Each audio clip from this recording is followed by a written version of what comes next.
that we would understand that compounding is only supposed to be done in shortage, which is simply false. Compounding is also supposed to be used for special formulations and specialized dosing. For example, this is for a patient who might have an allergic reaction to something like an inactive ingredient in Zepbound or Manjaro. Or if a patient requires a special dosage form that isn't commercially available, like going up to 3 instead of from 2.5 straight to 5, which is whack anyway. However, this is a much narrower exception now that there are various strengths of the brand name drugs. It's important for these people who don't understand why compounding is used to also understand that it has historically and is still currently being used as an affordable alternative for brand name medications that patients are priced out of.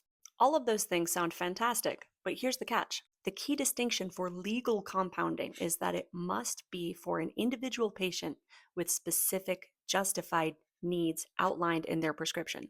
Mass production or mass marketing of compound tirzepatide as an alternative to Zepbound and Manjaro is not legal. And because of this, some compound pharmacies have closed their doors. Unfortunately, Eli Lilly has deep pocketbooks and they are suing compound pharmacies that are producing specialized doses. Whether or not they're able to prove that these compound pharmacies are mass producing is still yet to be seen. But not all compound pharmacies are going to be willing to go up against Eli Lilly and Novo Nordisk's lawyers. So yes, compound tirzepatide and compound semaglutide are still technically available. However, some people are getting cut off from their compound pharmacies. And here's the catch. Exact copies of the brand name medication can no longer be produced, so compound pharmacies are mixing with things like B12 and glycine.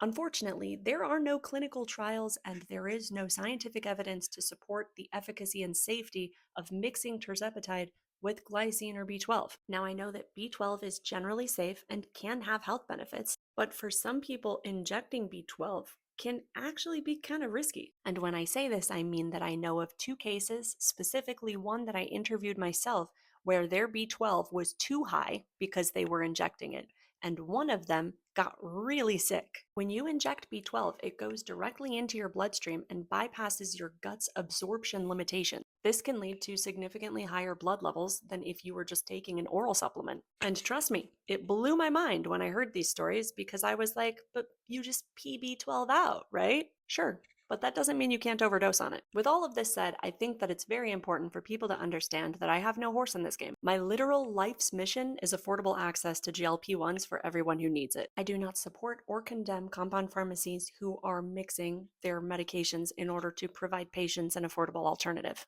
I just want everyone to have all of the information that they need so that they can make informed decisions for themselves and